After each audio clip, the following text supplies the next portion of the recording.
અમદાવાદમાં આવેલો 132 વર્ષ જૂનો ઐતિહાસિક એલિસ બ્રિજ જર્જરિત અને ભયજનક હાલતમાં છે. બ્રિજને છેલ્લા 10 વર્ષથી વપરાશ માટે સંપૂર્ણપણે બંધ રાખવામાં આવ્યો હતો.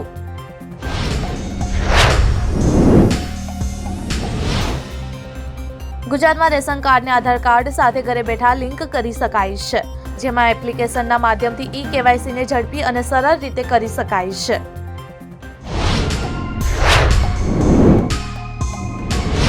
ગુજરાતના વિવિધ શહેરોમાં ઠંડીના ચમકારામાં વધારો થયો છે, જેમાં 6 શહેરમાં 15 ડિગ્રીથી નીચે તાપમાન નોંધાયું છે. ડિસેમ્બરના પ્રારંભ સાથે જ ઠંડીના ચમકારામાં વધારો થયો છે. ભારતના વડાપ્રધાન નરેન્દ્ર મોદીએ સોમવારે સંસદના બાલયોગી ઓડિટોરિયમમાં ધ સાબરમતી રિપોર્ટ ફિલ્મ નિહાળી હતી. કેન્દ્રીય ગૃહમંત્રી, રક્ષા મંત્રી નીતિન ગડકરી, જેપી નડ્ડા સહિતના ઘણા કેન્દ્રીય મંત્રીઓ પણ હાજર રહ્યા હતા. શેરબજારમાં આજે ફરી એકવાર સકારાત્મક શરૂઆત જોવા મળી હતી. મંગળવારે બીએસઈ સેન્સેક્સ 281.12ના વધારા સાથે 80,529.20 પર ખુલ્યો હતો.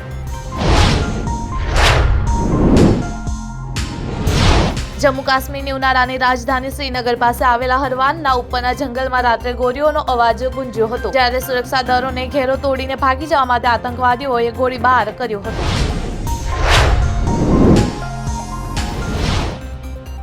સંભલની જામા મસ્જિદને છેલ્લા કેટલાક દિવસોથી વિવાદમાં છે. કોર્ટમાં અરજી દાખલ કરવામાં આવ્યા બાદ એએસઆઈને મસ્જિદનો સર્વે કરવાની સૂચના મળી હતી.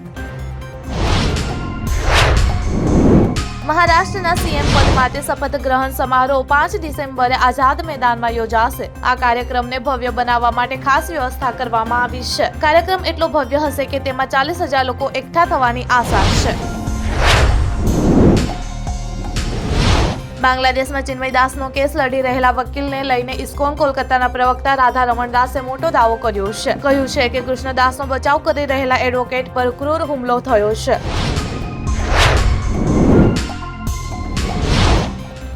અમેરિકાના નવા ચૂંટાયેલા પ્રમુખ ડોનાલ્ડ ટ્રમ્પે શપથ ગ્રહણ પહેલા જ પોતાના તેવર બતાવવાનું શરૂ કરી દીધું છે. ડોનાલ્ડ ટ્રમ્પે પેલેસ્ટિનિયન ગ્રુપ હમાસને સીધી ધમકી આપી છે.